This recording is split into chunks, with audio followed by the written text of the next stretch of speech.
السلام عليكم ورحمة الله وبركاته. عاملين ايه يا حبايبي؟ وحشتوني جدا جدا. يا رب ما تحرمش من وجودكم ابدا في قناتي، يا رب ما تحرمش من وجودكم ابدا في حياتي. عاملين ايه يا حبايبي؟ وحشني جدا جدا. اللهم صل وسلم وبارك على سيدنا محمد وعلى اله واصحابه يا رب. النهارده بقى يا حبايبي اخر فطار هفطره في مصر. لاني مسافره بكره ان شاء الله. دعواتكم دعواتكم دعواتكم، محتاجه دعواتكم. بجد انا بمشي وبسيب حته من قلبي والله العظيم في مصر. طبعا رمضان في مصر بيبقى حاجه تانية، بس انا قلت اقضي الحبه الاولانيين بقى ايه في رمضان هنا في مصر، والباقي في السعوديه ان شاء الله. فحبيت اشارككم بقى باخر فطار هفطره مع اهلي وكده في مصر. واوريكم هجهز للسفر ازاي وهجهز الحاجة وهاخد ايه وايه الحاجة اللي انا اخدتها والتقسيمات والاكل اللي برضو السمك دوت. طريقة السمك دي انا عملتها ازاي. فحبيت اوريكم كل حاجة واشارككم كل حاجة.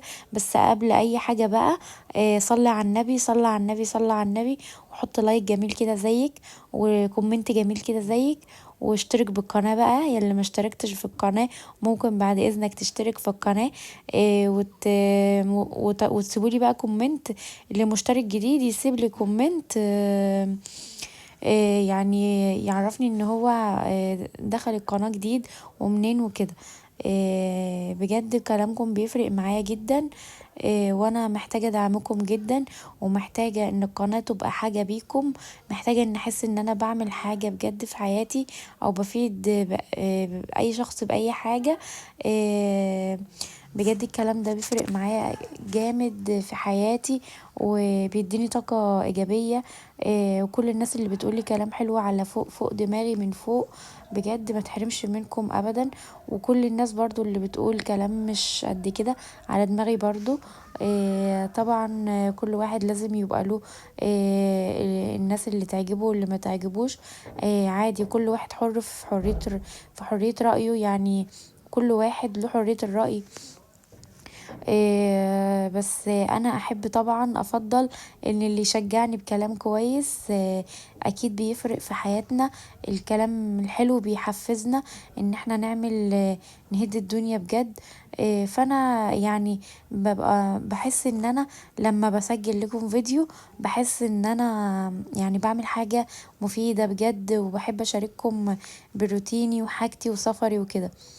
فالنهارده بقى ايه، قلت صينية السمك ديت قلت اعملها معاكم. طبعا هي كانت معمولة من بدري، وسبناها تتبل عشان ندخلها الفرن قبل الفطار عشان تبقى سخنة. وده بربوني. طبعا كلكم عارفين بيتقال ازاي. بس السمك طبعا جبنا السمكة الروسي دي، فتحناها من الظهر كده، وبعدين نضفناها وغسلناها كويس وتبلناها بدقة فلفل وملح وكمون وتوم. وقطعنا كزبرة وشبت وطماطم وفلفل، وفرشت تحت فرشة بطاطس. وطبعا حطيت زيت، وكل الكلام الجميل دوت يتعمل بيها كويس. هنسيبها بقى بتتبل من الصبح، وبعدين هندخلها الفرن. نشغل الشواية، وبعدين تقلبيها كل شوية على كل جنب علشان ايه؟ تتسوى من جميع الجوانب. بصوا هي كده متحمرة من الجنب ده ومن تحت ومن النص يعني. وكمان البطاطس بتبقى تحتها، بتبقى في منتهى الجمال يا جماعة. والله جربوها، جربوا البطاطس بيبقى نازل عليها بقى ايه، اللي هي السمونية بتاعة السمكة كده، بتديها طعم جميل. مع التتبيلة والدقة والخضار دي بتبقى جميلة جدا جدا. يعني جربوها. يعني زي السنجاري كده. في ناس بقى بتحشيها وتلفها بخيط وتحطها كده لوحدها في الصينية. بس انا بحب احط الحاجات اللي يعني التحابيش اللي جنبها دي، بتدي نكهة وطعم جميل. ده هي كانت الاول انا دخلتها تحت الشواية وهي مفتوحة كده، وبعدين قلبتها على الجنب ده خدت لون، وعلى الجنب اللي تحت ده برضو خدت لون. اللي هو بحيث تكون متحمرة من جميع النواحي. مش قادرة اقول لكم والله انا بحب طعم السمك. اصلا السمك جميل في مصر، والله. والشبار الصغير الواحد ما بيلاقوهوش ابدا في السعودية.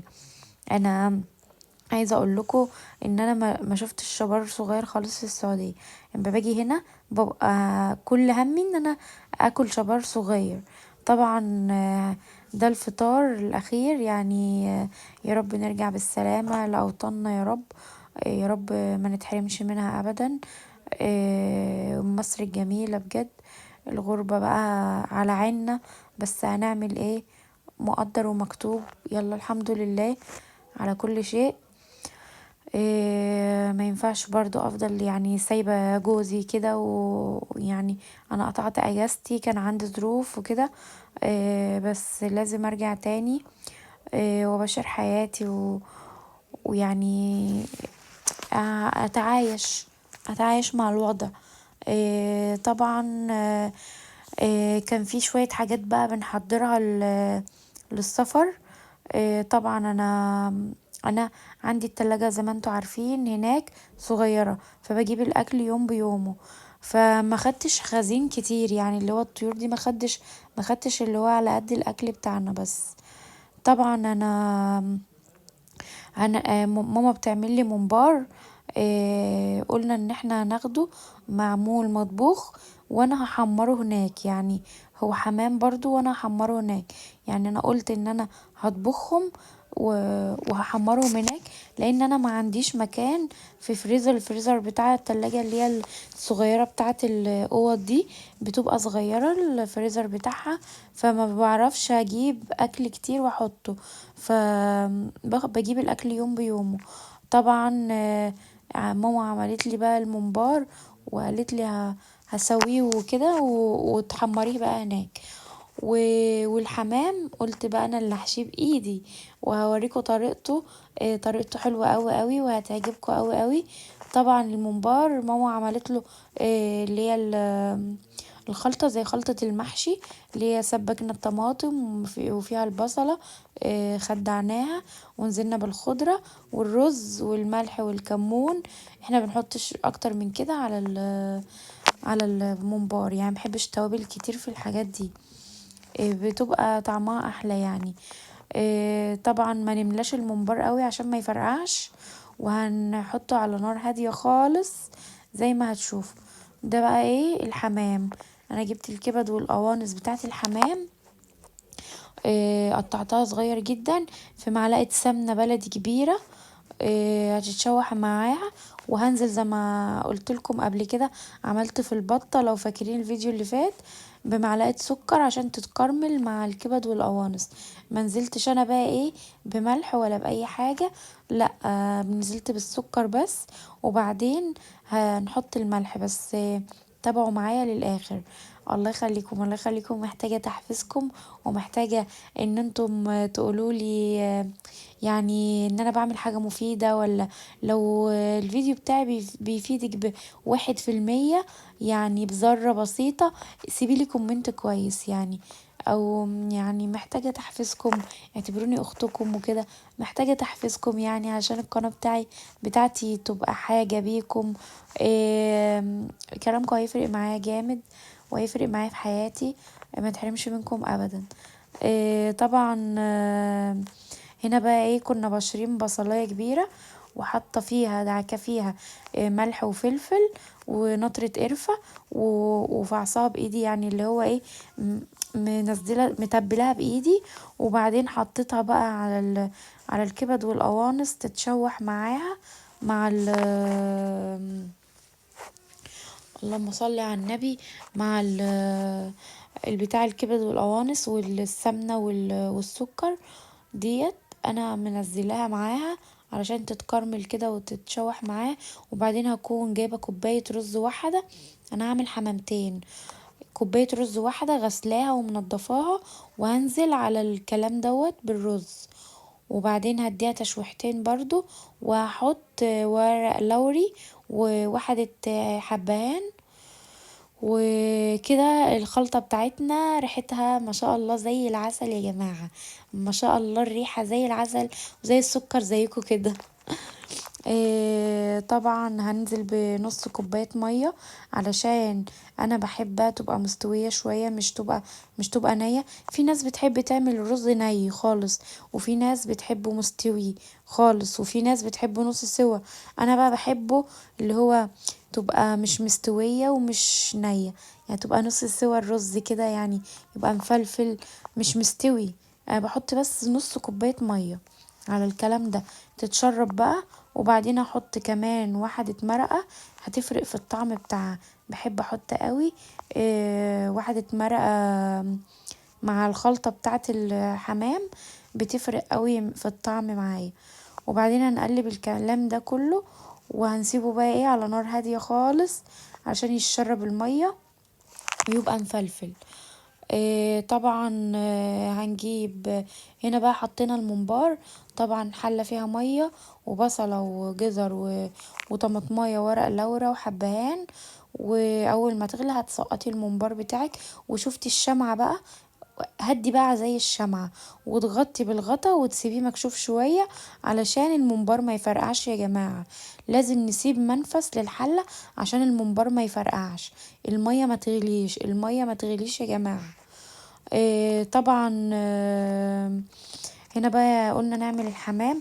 بصوا بقى، انا كنت جايبه بصلايه بشراها وحط عليها ملح وفلفل. والحمام كان منقوع، فقلت ما اصفيه من الميه، فده اللي مأخرني شويه. صفيت الحمام من الميه، وبعدين جبت البصل اللي انا بشرها ديت والملح والفلفل. طبعا هندعك الحمام من جوه ومن ومن تحت التسقيف كده الزور. هدخل صبعي منه كده اللي هو ايه، هحاول ان انا اطعم كل لحم الحمام بالتتبيلة دي. بيفرق يا جماعة جدا جدا بجد، بجد بيفرق في طعم لحم الحمام. بيبقى مسكر وزي السكر وزي العسل. جربوه ان انتوا تتبلوا الحمام الاول قبل ما تحشيه. ده طبعا غير البصلة اللي في الحشو زي ما انتوا شايفين انا حطيت، بس دي بتفرق جامد في الطعم. بتخلي تسكيرة الحمام كده في حتة تانية زي حمام المطاعم. ما شاء الله اللهم بارك. يعني حجم الحمام كويس. وهي ماما راحت اشترت الحمام وذبحته وسقفتهولي، وانا قلت ايه اعمله بقى ايه انا الجوز عشان ياكل من ايدي. فطبعا ايه، زي ما انتوا شايفين انا بدلك كل لحم الحمام بالتتبيله الجميله اللي انا عاملاها علشان خاطر يسكر لحم الحمام. ومن بين الصدر كده بحب ادخل ايدي علشان خاطر يتدلك و... ويبقى لحمه طعمه مسكر كده. إيه... تحاولي تدخلي كل البتاع ده البصل يوصل لكل حتة في قلب لحم الحمامة، ما بين الوراك ومن تحت، من تحت الجلد كده، من تحت بقى الحتة التانية ديت. تدخلي كده ما بين العظم والحتت دي، تبقى كل حمامة متشبعة بالتتبيلة.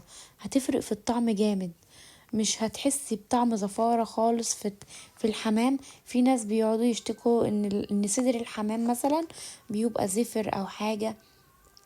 والله لو عملتوه التتبيلة ديت فيها مش هتحسوا بأي زفارة، وعلى ضمانتي وما شاء الله. طبعا هتبل الحمام وبعدين هحشيه بالخلطة يا جماعة. لو حشيته طيور لازم الخلطة تبقى باردة تماما، باردة تماما عشان ما تحبس الدم جوه الطير. يعني الدم ما يتحبس جوه ما انت لو حطيت الرز سخن على لحم الطير جوه هيتحبس الدم، وهيبقى طعمه مش لطيف خالص. وانت بتسويه، لما تيجي تسويه مش هيبقى طعمه لطيف خالص. فايه تستنوا لحد ما الرز يبقى يهدى كده ويعمل ويبرد خالص، وبعدين بتحشي حشوتك عادي خالص.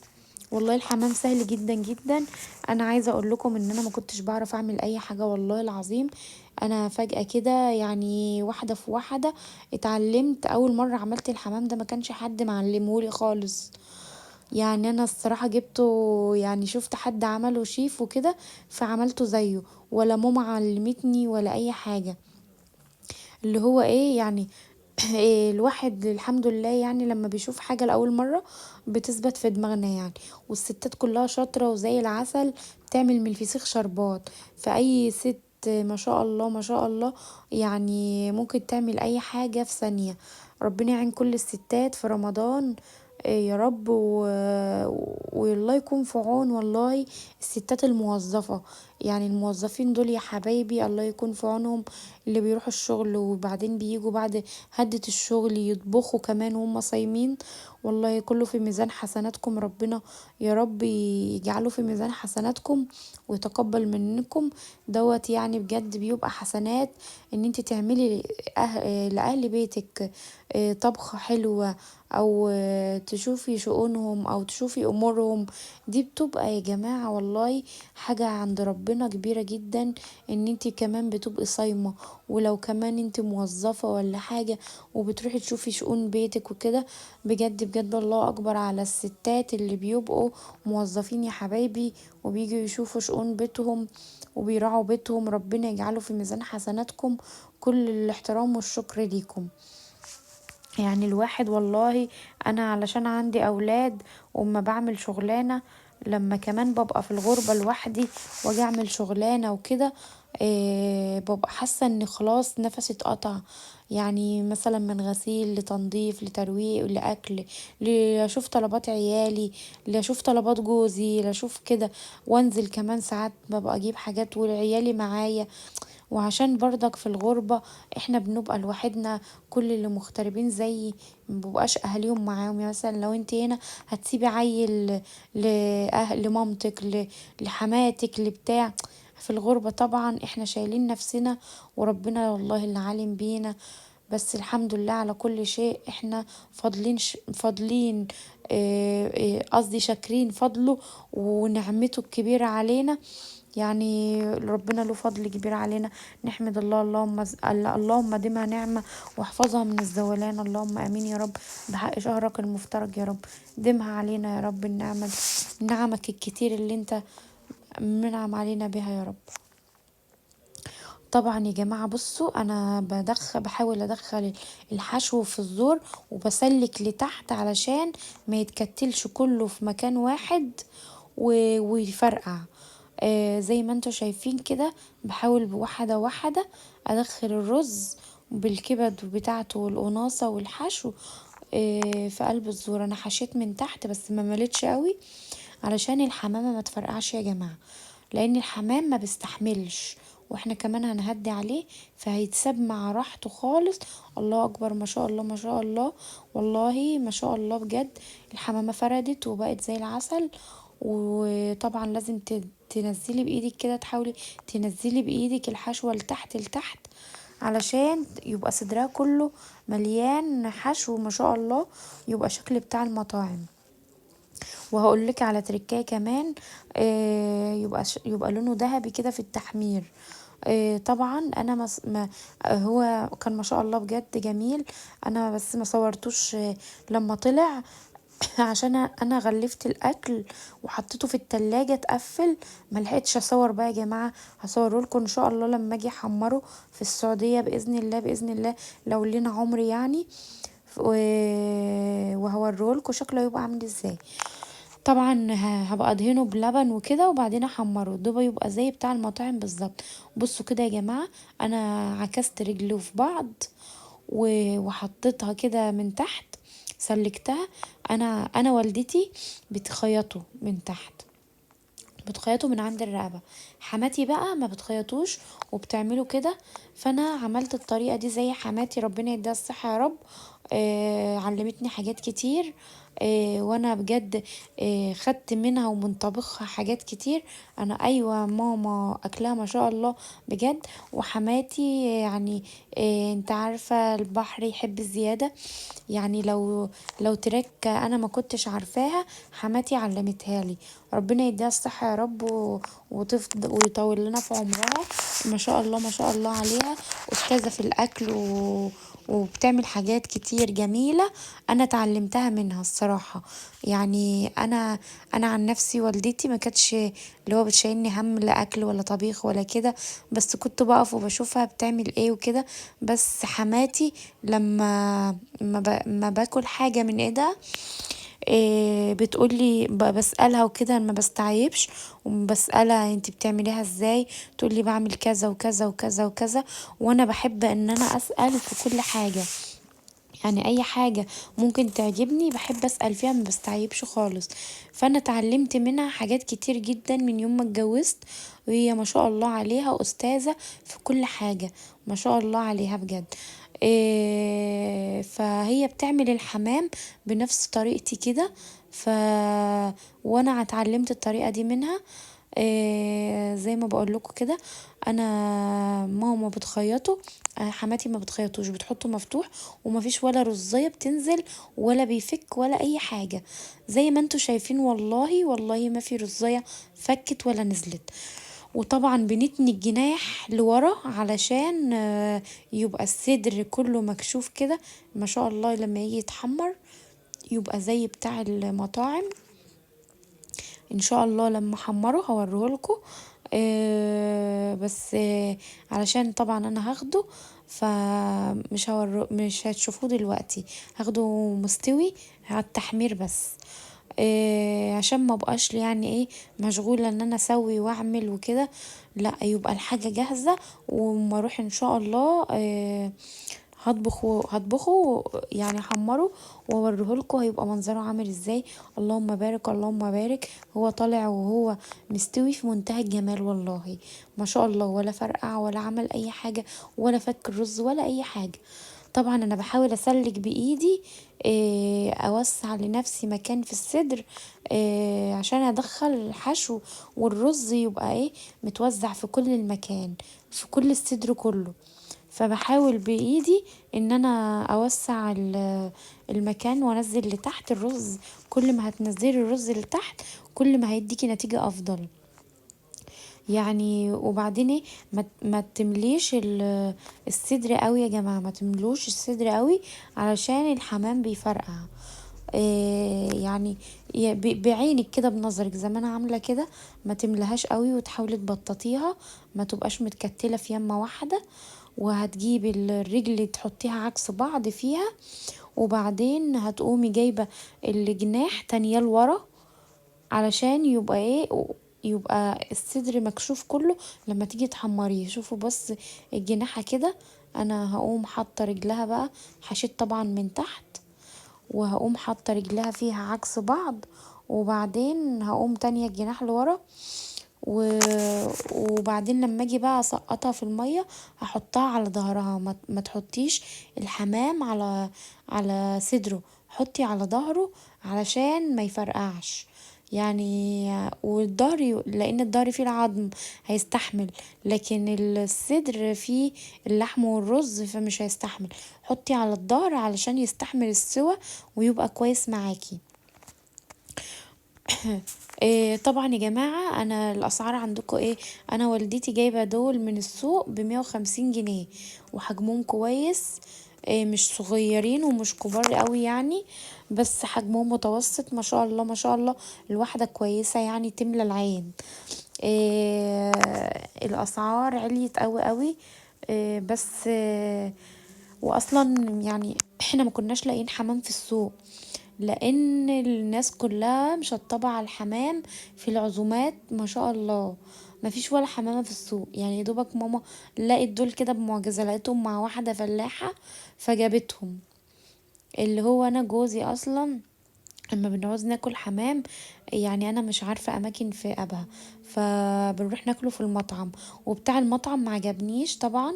الرز كلت حمام في المطعم مصري، الرز بتاعه يا جماعة كان معجن جدا، والحمام كان عجوز والعظم ناشف، ما عجبنيش خالص خالص خالص يعني. فانا قررت ان انا في قدامي بقى سوق البط والحمام، بس انا مشكلتي في حاجة واحدة، انا ولا بعرف اذبح ما اقدرش اذبح طبعا ولا بعرف انضف. بس لو على التنظيف انا اتعلمت خلاص التنظيف، انا شفت ماما وهي بتنظف وخلاص يعني هنضف، هعرف انضف.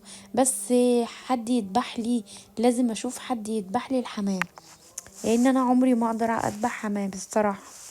وجوزي برضك زيي ما يقدرش.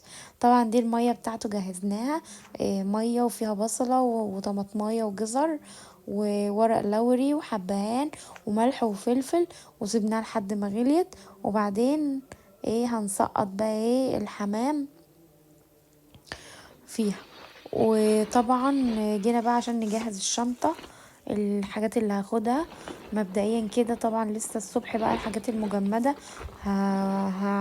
هحطها الصبح قبل ما امشي، علشان خاطر هي مجمدة يعني مش هحطها دلوقتي. ده العلاج بتاع عيالي، كل من اي علاج بقى، يعني مضادات حيوية، دواء كحة، أجزخانة معانا، عشان طبعا الأطفال لازم بيبقوا يتعبوا في أي وقت، يعني لازم نبقى عاملين احتياطنا جامد. طبعا يعني فانيلات كوتونيل لجوزي جايبها له، واخده معايا، انا معايا وزن فلازم اخد حاجات. واخده مكرونات بقى، واخده شعريه، واخده سكر، واخده رز، واخده ملوخيه، واخده رده. لان انا ما شفتش الرده في السعوديه، هما بيقولوا اسمها نخاله، بس انا ما شفتهاش الصراحه، يعني ما جاتش تحت نظري، فانا قلت اخد بالمره. دي طبعا جبنه حادقه، جبنه حادقه وعليها مرتة وحاجات وده ايه يا ربي، ده بقى سردين. ده بقى يا جماعة سردين مخلل، العيش اللي ما بلاقوش هناك. ماما عامله لي كده صفيحة يعني، وحاطه فيها بتاع نص كيلو سردين، ومقفلاه كويس طبعا بكياس. وديت سمنة بلدي، كيلو سمنة بلدي، خدته ماما مسيحاه، سيحناها مع بعض. وواخدة عدس، وواخدة لوبيا، وواخدة حاجات كتير يعني. وبكرة بقى ان شاء الله هاخد لبن، وهاخد دي حلاوة المولد شارياها عشان جوزي ما كلش منها، فلازم ياكل منها. ما ينفعش اكل حاجة وهو ما ياكلش منها. طبعا وهاخد لبن مجمد، وهاخد حمام مجمد تاني، وهاخد لحمة، وهاخد كفتة رز، وهاخده بوزة مجمداها بقالها يوم كام يوم. يعني الواحد عمال يفتكر في الحاجات الناقصة. طبعا لازم كلنا نفتكر يعني، اقصد لازم انا افتكرها كتير. كلنا الكلام اللي انا بقوله ده. ودي الردة، ودي الملوخية الناشفة. اهو يا جماعة، اي حاجة بجد الواحد بيبقى محتاج الحاجات ديت جامد هناك، بدل منزل وبتاع. وطبعا خدت بلح فطرة، لان هناك انا ما شفتوش، مش عارف، ما شفتش بلح فطرة يا جماعة. ممكن تقولي موجود ولا لا؟ اشوفكم بقى على فيديو جديد ان شاء الله، واستنوني في جولة المطار.